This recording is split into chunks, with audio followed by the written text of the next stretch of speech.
Objectivement et sincèrement, beaucoup de confiance. Je trouve que c'est un groupe qui est de plus en plus attachant, qui y croit.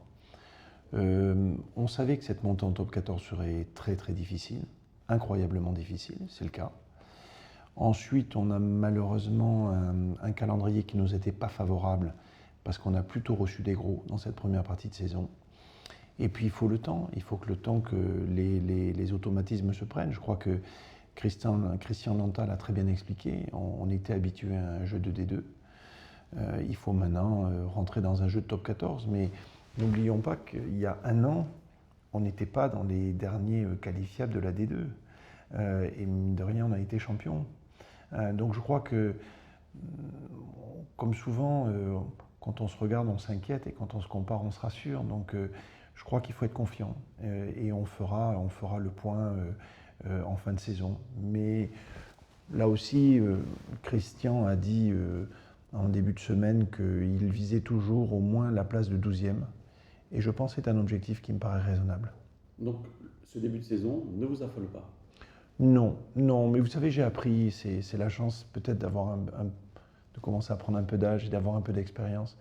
J'ai appris à ne plus raisonner dans l'affolement.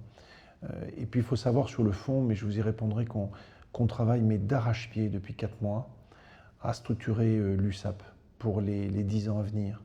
Parce qu'en fait, on le sait, on l'a dit, pour plein de raisons qui sont liées au fait d'être tombé en D2, aux difficultés économiques du club. Beaucoup de retard a été pris dans les moyens d'entraînement, dans les moyens de représentation. Et il faut travailler sur tout ça très fort. Alors ça, on y reviendra tout à l'heure. Je préférais, dans un premier temps, aborder le début de saison.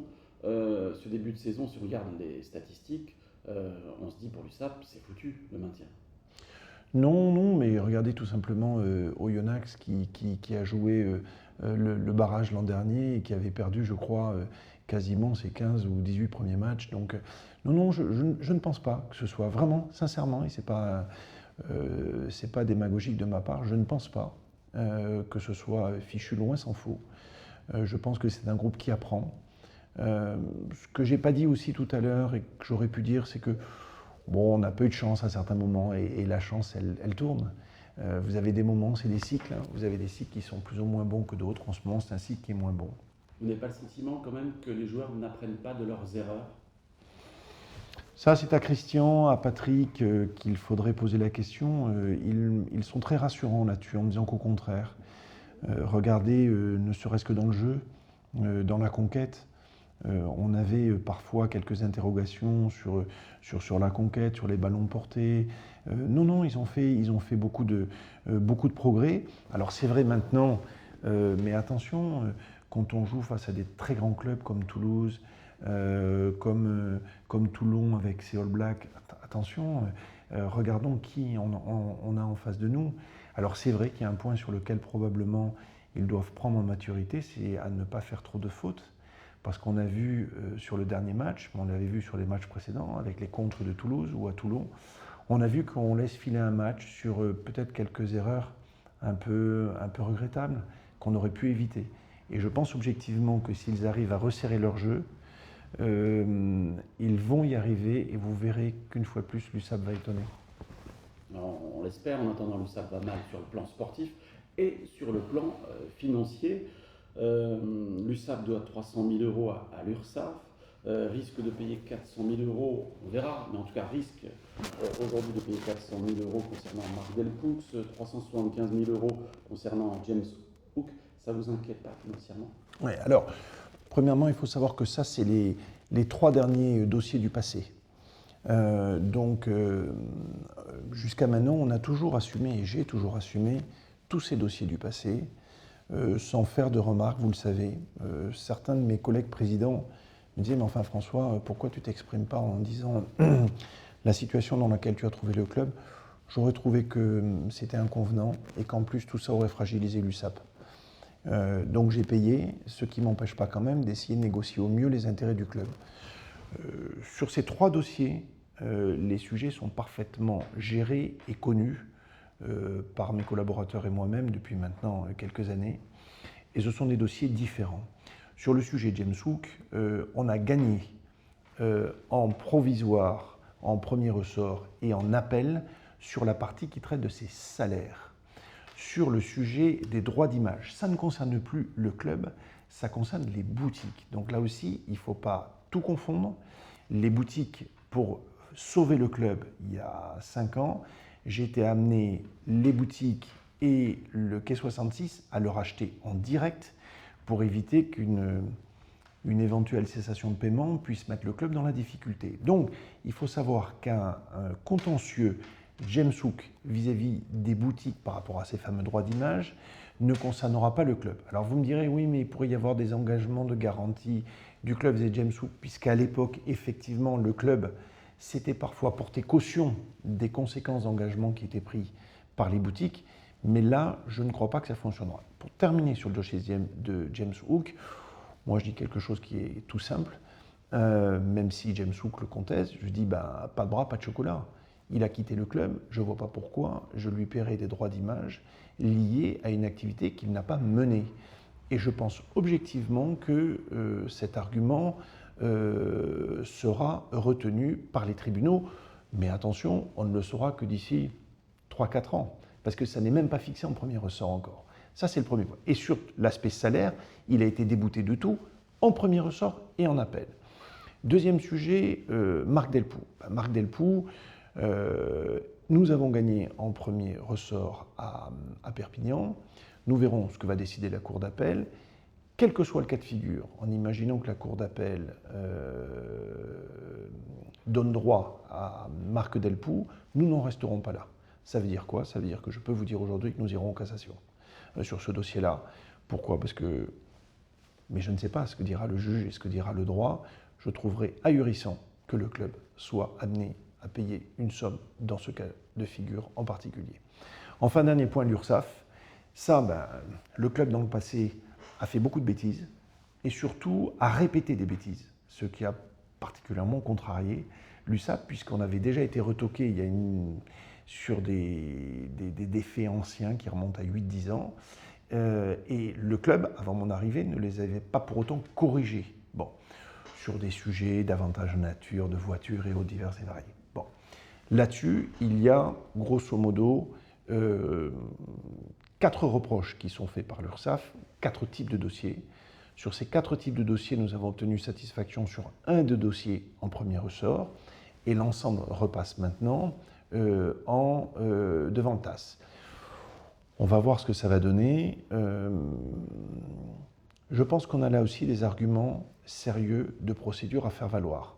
En tout état de cause, si il apparaissait que l'USAP devait être condamné, ces sommes-là sont provisionnées dans nos comptes. Donc il n'y aura pas de conséquences vis-à-vis de la DNACG. Il y en aurait en termes de trésorerie, parce qu'il faudrait les sortir, bien évidemment, mais il n'y en aurait pas en termes de fragilisation des comptes de l'USAP. Vous disiez tout à l'heure, quand je suis arrivé dans ce club, il y avait des problèmes financiers, j'ai payé. Vous m'avez dit, j'ai payé. Ce club, jusqu'ici, il vous a coûté combien? J'aime pas trop, vous savez, qu'on parle de ces choses, parce que... Et je me suis peu exprimé là-dessus, vous le savez, depuis quelques années, parce que je ne veux pas qu'on dise, parce qu'une fois de plus, certains diront, bah oui, Rivière, voilà, il se met en avant par rapport à l'argent qu'il a mis au club. Non, c'est juste une réalité. Ce qui est vrai, c'est que j'ai probablement mis plus de 10 millions pour sauver le club, et que l'essentiel de cette somme a malheureusement été consacré à la résolution de problèmes qui existaient dans le club avant mon arrivée ou la conséquence de ces problèmes. Vous voyez, j'en parlais l'autre jour avec Mourad Boudjelal, et quand lui a repris Toulon, il a investi, pareil, plusieurs millions, mais il a pu les mettre pour le développement. Moi, la difficulté a été que les sommes que j'ai amenées, il a fallu que je les mette d'abord pour sauver le club. Et on était dans une situation sur laquelle je n'ai jamais communiqué, puis ensuite il y a eu mon accident, parce que je n'ai jamais voulu fragiliser le club, mais il faut bien savoir ce que... Parce que vous savez, les supporters ont très bien su ça, ont très bien compris que si à mon nez je m'étais exprimé ou si j'avais refusé de payer, il n'y avait plus de club USAP. Alors justement, vous parlez des supporters, vous comprenez que certains justement trouvent, peut-être au regard de ce que vous évoquiez à l'instant, que le club stagne? Écoutez, pour l'instant, franchement, moi je trouve que le comportement des supporters est exemplaire, sincèrement, depuis le début de la saison. Mais quand ils disent que le club stagne, vous êtes d'accord avec eux? Non, parce que je pense que le club en ce moment construit l'étape suivante. Vous savez, rien ne se fait en un jour, il faut être patient. On a transféré cette année le centre d'entraînement en faisant un centre d'entraînement au Parc des Sports. On veut en faire un nouveau qui soit encore beaucoup plus performant. Il y a le sujet de la formation. On sait que nos jeunes sont parfois dans des locaux de formation qui sont un peu difficiles au niveau de la qualité, du confort de l'accueil. Donc, ce qu'il faut bien comprendre, c'est qu'un club de rugby maintenant, si on réussit, c'est parce qu'on aura travaillé toutes les entités qui permettent la réussite. Alors justement, quand est-ce que ça va bouger? D'ici la fin de l'année, je vais annoncer, en ce moment on est en discussion avec les collectivités territoriales, que ce soit bien évidemment en premier chef avec la mairie de Perpignan, avec le département, avec la région, parce qu'il faut à la fois réaménager Aimé-Giral, qui est un stade de centre-ville, et j'y tiens beaucoup. Beaucoup de gens me disent, mais président, pourquoi vous n'envisagez pas la construction d'un nouveau stade? Non, non, non. Moi je crois que c'est très bien d'avoir 15 000 places en cœur de ville. Par contre, sur les hospitalités, sur les parkings, il y a des points sur lesquels ça ne va pas et qu'il faut corriger très vite. La pelouse, l'éclairage aussi? La pelouse, l'éclairage, alors là la ville y travaille très fort là-dessus, elle est consciente de ce sujet. Chaque année, on sait bien qu'au cours de l'été, au moment des grosses chaleurs, on a des difficultés de pelouse. Mais derrière tout ça, il faut amener des travaux plus importants, parce qu'il y a des travaux de terrassement qui doivent être faits. Donc il faudra le faire. L'éclairage est une exigence de la télévision, où on doit avoir un minimum de luxe, qui est la contrepartie du top 14 et des coupes européennes. Si je suis bien votre raisonnement, il faut récupérer un peu d'argent, 3, 4 millions. Comment vous allez faire? Les collectivités? Alors, deux choses là aussi sur le sujet de l'argent, puisque vous m'en donnez l'occasion, et pour la première fois, je vais répondre très précisément. Il faut quand même être conscient du fait qu'en un an, on a déjà multiplié, et j'ai multiplié par 2 le budget du club. Parce que la réalité, il est de combien actuellement? Il est de 16 millions. L'an dernier, quand on déduit la perte qui a été faite par le club, le réel du chiffre d'affaires du club a été de 8 millions. Donc en un an, on a passé de 8 millions à 16 millions avec, je crois, des objectifs pour cette année qui sont raisonnables par rapport à l'équilibre du club. C'est-à-dire qu'il n'y a plus de fuite en avant. Les dossiers difficiles sont connus, on sait exactement où on va en termes de recettes. Bien évidemment, l'engouement des supporters, l'engouement populaire est très important pour moi. Mais ce que je voudrais bien dire, c'est qu'en un an, on a déjà amené ce budget de 8 millions à 16 millions. Je ne crois pas qu'il y ait beaucoup d'autres réussites de ce type dans le département ou dans la région qui permet de doubler un chiffre d'affaires en un an, même si les droits télé, bien évidemment, sont pour une part dans cette augmentation, puisque je perçois le double de ce qu'on percevait en D2 par la télévision. Premier sujet. Deuxième point, on sait tous que pour exister dans le top 14, il faut un budget entre 20 et 25 millions. Pour aller chercher ces 4, 5, 6 millions supplémentaires, il n'y a pas à tortiller. Il faut aller du côté des partenariats d'entreprise. Parce que les collectivités locales, on ne peut plus maintenant, de nos jours, systématiquement demander aux collectivités locales de nous aider. Elles font déjà de gros efforts. On est dans une région qui n'est pas la plus prospère économiquement de France. On ne peut pas leur demander. Donc il faut aller du côté des entreprises.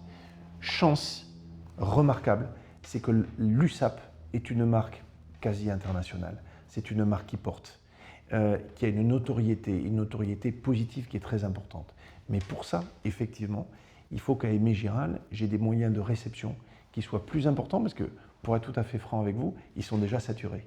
Donc actuellement, je sais que si je ne fais pas des travaux à Aimé-Giral, je ne pourrai pas augmenter mon chiffre d'affaires puisque, d'ailleurs, le public ou les entreprises peuvent le voir, on est déjà saturé en espace de réception.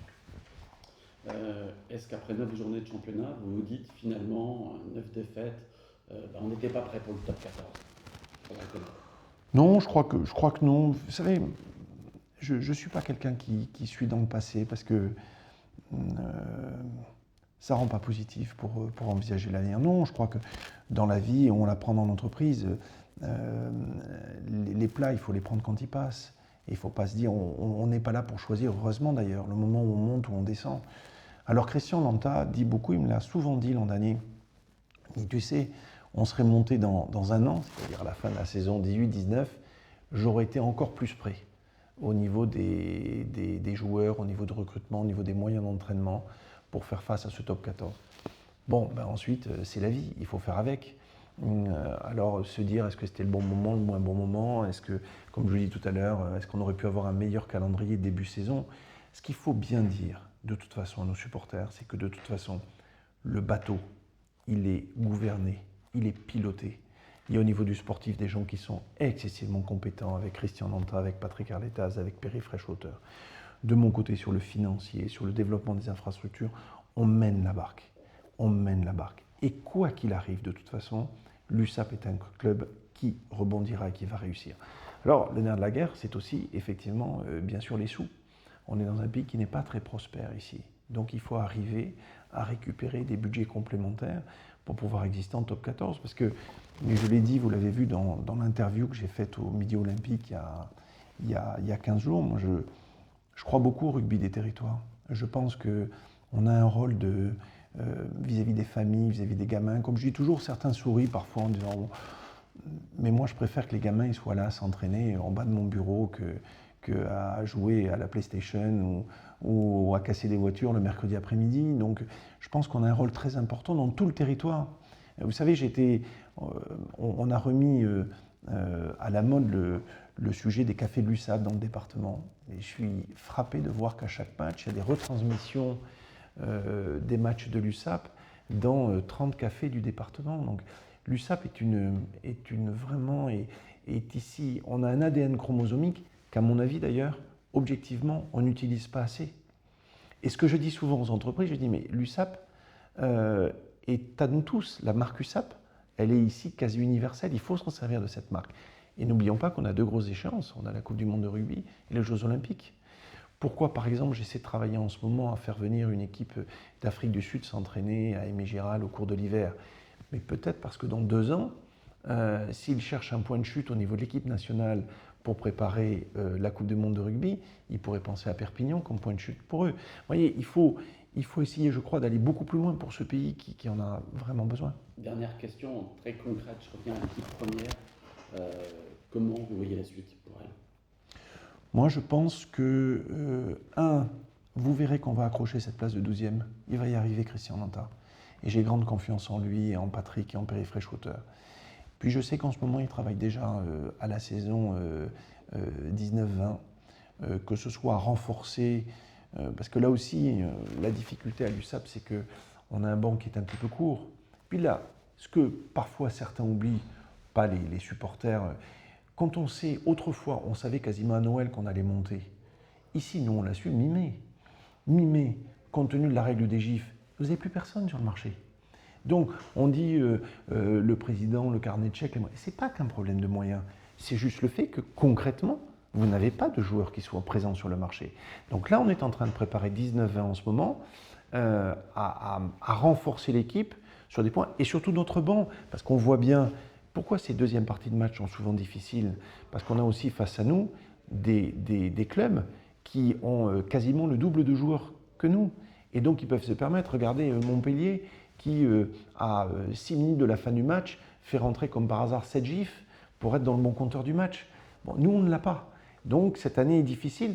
Ce qui est clair et qui doit être su par les supporters, c'est que Christian Lanta, comme moi-même, on est certain et convaincu que cette année, ça doit être la seule année qu'on doit vivre. Ça veut dire quoi? Ça veut dire que chaque année, on ne va pas refaire le coup d'être entre la 14e place et la 12e place. Cette année, c'est parce qu'on montait.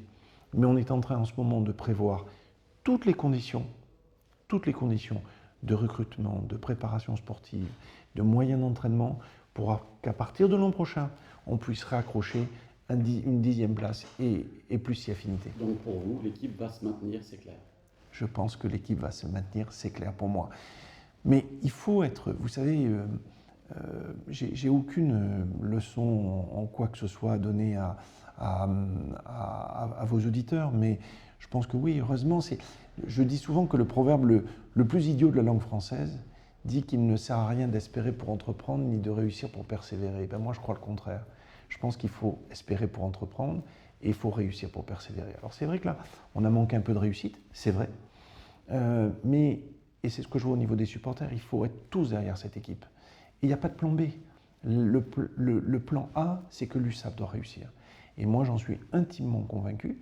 Alors ensuite, en fonction de ce que décidera la vie sportive, ben on assumera, comme j'ai assumé il y a 5 ans, je venais juste d'arriver, la descente en D2. La vie sportive aussi, elle est faite de ces sinusoïdes-là qu'il faut accepter. Il faut savoir quand on est en haut qu'on peut être en bas. Regardez ce qui se passe en ce moment avec Monaco en foot, avec Toulon, qui est quand même en difficulté, avec le Real de Madrid en foot. On sait bien que c'est difficile. Et justement, nous, dirigeants, je pense qu'il y a une responsabilité encore plus grande dans ces cas-là, à tenir bon le cap, à rassurer, à ne pas s'emballer dans la difficulté et à bien dire à tout le monde que quoi qu'il arrive, on est là, on bosse pour l'USAP et on bosse pour le pays.